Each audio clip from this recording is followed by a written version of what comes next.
Well, Coach Wade, nice win last night. I think Chris put in the game notes, grind it out. Is that pretty much how you felt? Yeah, I mean, we knew it was going to be that type game with Justin being out. You know, that was just the nature of the way we're going to have to play. You know, I thought we gave away some opportunities to really pull away in the second half. We got it up to 10 points a couple times and got some stops, but weren't able to get separation because we turned the ball over and did some things like that. But it was a road win. Those are not easy to come by, and but we certainly have to improve. We've got a lot of work we need to do. Can you update us on Justin's status? What exactly is wrong with him? Well, nothing's broken. We've X-rayed it, all that sort of thing. He's like a high-end track athlete. So like everything has to, I mean, he's a thoroughbred racehorse. He's not a mule. So like, I mean, everything's got to be aligned. Everything's got to be, that's just the way his body is. That's why he's such a tremendous athlete. And so when anything's a little bit out of whack, it throws him off. And he's had a lot of problems with his feet.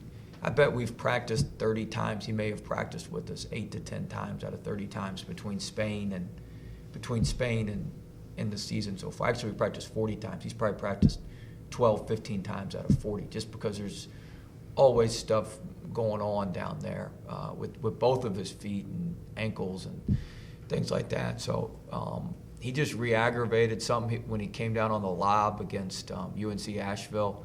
I guess his adrenaline, he was able to continue to play during that game. And then when we got done, it was really swollen. The swelling's gone down quite a bit. We'll do some therapy and treatment for him. We'll continue to do some therapy and treatment for him today. And we're hopeful he'll be able to go Friday. He's day to day. I think he'll be able to go Friday. But he's got to practice Thursday to play Friday. We don't just throw you out there on game day if you're okay. Like, you got to be able to practice. Something that's going to linger, though. It's not something that's just going to get better. No, I mean, I don't know. I mean, it's just it's not something that we hope is not going to linger. But when this heals up, there'll probably be something else. Is what I'm saying. There's just always kind of something. When you're dealing with a high-level athlete like that, this is the way it goes a lot of times. You know how track runners are, sprinters. Coach, what did you learn yesterday? Obviously, you said you had to take a next step, and now you have to take that next step. I know, to get where you guys want to be. But what improvement did you notice from point? I thought we made some. I thought some of our seniors made some plays down the stretch, which was critical. I thought Mo's offensive rebound was obviously a huge play in the game. I thought it was really good for Mo. You know, we talked to him about playing back-to-back good games. Last year, whenever he had a good game, the next game you'd have to send a search party out to find him sometimes. And so, but he was able to put together back-to-back really good games. So a consistency from him is something that we were really harping on, and I thought he did a good job. He's done a great job of drawing fouls, but. I thought we showed a toughness down the stretch. We made enough plays when we needed to. I'm more concerned that it didn't have to get to that point. It'd been better if we didn't get to that point, but we'll get better there. You said before the season started that you were having trouble finding answers to your own questions. I know it's only been 2 games, but are you starting to get a better handle on? Yeah, we got a better feel. We got better leadership. I think Jordan Burgess and Torrey and Jaquan and even Modus. I think those guys have stepped in, and really Jordan in particular is kind of taking control of everything that's going on. So that's been really good. And anytime the leadership comes from within the team, but we've got to clean stuff up. We got to be even more coachable, and we've got a major turnover issue right now. We're turning the ball over 19 times a game if you count the exhibition game. You play in a 72 possession game, you're turning the ball over on almost a third of your possessions. Like, it's not very good. And so we've got to clean that up. We've got to be coachable and open to cleaning up that turnover issue. What do you know about Binghamton? This isn't exactly a team that. Well, they play again tonight. It's part of the battle for the Atlantis. So this is the 4th game in the battle for the Atlantis. It's part of that tournament. They've got a transfer from Bucknell, J.C. Shao, who's really good. He went off on Cornell in the first game, had 25 plus on Cornell. He's a transfer from Bucknell. He's a good player. Their big post player, Big Will, he's been hurt. He's their best player.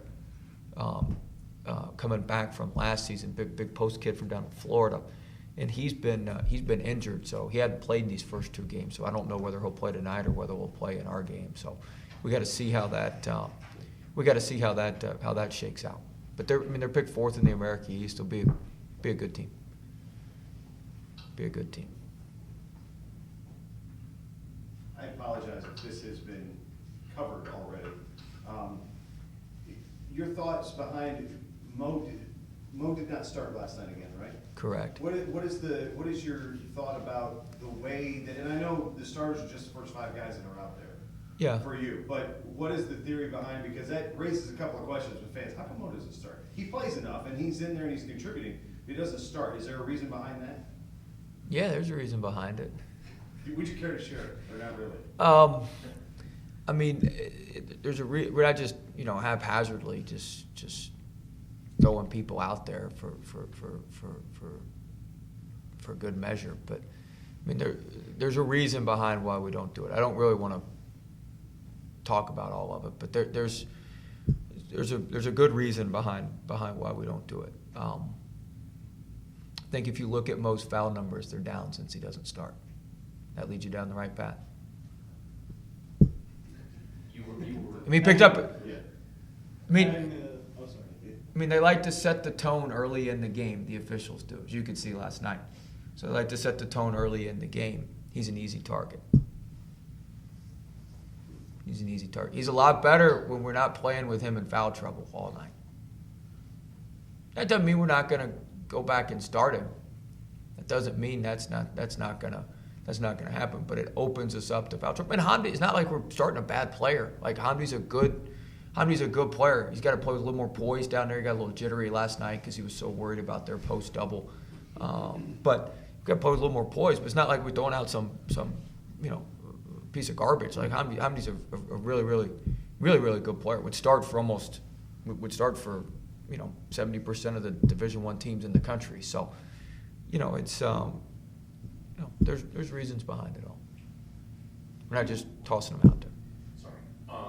You were not happy with the response immediately after the Queens game. And I know that you said you're happier with the leadership now, and there are some things you still have to clean up, but the response since then that you've seen after that and since and after these games, has that been better and more to your liking? Than It's been better. We'll see today. We've got to get better between now and Friday. We got to do a good job between now and Friday. I thought we've yet to play a complete game. Like I talked to our guys about, we played, we were hot against Asheville, staying hot. I'd say we went hot to warm, not hot to hot. From Asheville to Liberty. But we got to be able to play a complete game. We're not giving ourselves a chance at the start of games. Like you got to set the tone from the start. And we're an inside-out team. We eventually get to playing inside-out, but the first 5 minutes of the game, we jack threes all over the place. We take terrible threes. Like we got to play inside-out to start the game and set the tone. We eventually get to where we want to get to. But I mean, first play of the game last night, we run one of our normal sets. We're trying to throw the ball inside, and we throw up a three. Like I mean, you can't do that. It doesn't set the right tone with what's going on. So we've got to get better at the start. A baseball pitcher who throws a complete game doesn't give up a double to start the game most of the time, right? Most of the time that's not how it works. You kind of work your way through the first inning, get a couple strikeouts, maybe a couple ground outs, grind it out, and then you get in your groove and get going. And we got to get better at that. We're not giving ourselves a good enough chance at the start. I was proud of the start of our second half. Outside of the turnover to start the second half, I thought we got some turkeys and we really guarded to start the second half, which was good. But we got to do a better job starting the game. That's going to be a huge point of emphasis. We've been poor. We've eventually settled into what we want to do, but we got to do it from the start, especially to play a complete game. If we want to be a great team or a really good team, we've got to be able to play complete games because we're not just going to roll out there without that. You played cheerleader a little bit last night. How was that? I appreciate our fans who came. They were great. I mean, you don't ever. I mean, it's not ideal to go on the road and play Liberty, but they're a good program. Coach McKay's done a really, really good job. They're a good team. They're picked second in the Big South. I mean, I appreciate our fans who went down there. They gave us a lift. Liberty's people were certainly excited, but I felt like we needed a little bit of a jolt. So it's good to have our folks down there. They always travel well. When you go to a game like that, is it a good lesson, and they'll get more as the season, especially once you get into conference play, good lesson for the younger kids about how a VCU game is an event on the road when you Yeah, go there and we everybody talked. gives I you told the them at best halftime. I said, guys, this is what you sign up for. When you sign to come to VCU, this is what you sign up for. Every single one of them on the road is going to be like this. You know, the road games in our league last year were just about all 3 possession or less road games. Rarely are you going to blow somebody out on the road. You're more likely to get blown out than you are to blow somebody out. And so, when you play those type games and those type environments, every little detail, everything matters. I pulled Dariante and Malik aside after the game in the hallway and said, "Look, guys, this is how it goes." And quite frankly, they're going to get a lot harder from here as we move forward. But it was, I think it was a good learning experience for them just to understand what goes in on the road, how much more difficult it is on the road, how much more connected you have to be on the road. You don't get the jolt from the home crowd. So I think it was good for them. Hopefully, we'll learn from it. Sorry to keep going back to last week, exciting things, but you had said that. Dang, Martin. That you, there's something about, that you were still trying to figure out the best way to get through to the guys. Have you had any progress there, figuring out how they respond best and how they work best as a group? We're working on it. I mean, you don't always have all. You got to push the right buttons. There's always. I talked to you about this in the preseason. There's always 4 or 5 key moments in a season where you got to push the right button, and you got to bat a really good percentage on those 4 or 5 times. I would say I'm in better shape now to push the right button. I hadn't pushed many of the right buttons before that, but you don't ever want to have a. It's never good when you have kind of an Armageddon this early, like we did that early in the season. You got to start pushing buttons that early. You like to save those for a little while longer, but it may be good for us. It may have been good for us. I feel like I have a better feel on what to do. We've kind of developed a little bit of leadership. I've started meeting with some of those guys on the leadership group, a couple times a week, just to talk to them about here's what I'm seeing, here's what I'm, because like Lane's question, why isn't Mo starting? Well, there's people on the team that you got to explain all the pieces of how everything goes together. So, today it doesn't just go like, well, I'm the coach and this is what we're doing. They don't care about that. They want to know, why this, why that, how's this, how's that. So I think we have a better feel, but we still, there's going to be 3 or 4 more critical moments in our season where you got to hammer home the right message. So we got a better chance of it now. Are you still seeing the extra film study and the stuff that you kind of praised last year from your guys? We're working hard at it, yeah. We're preparing hard. Part of our advantage is our preparation. My assistants do a really good job with the scouting. We're very, very prepared for games. Our guys do a really, really good job. We're really detailed. Sometimes we have to caution ourselves to make sure we don't give our guys too much information. But the guys who want more information, Jordan Burgess came to me the night before the game and wanted the game from last year on his computer so he could watch it. The guys are doing what they need to do with the preparation. We can always do more. You can always do more. I can do more. Everybody can do more.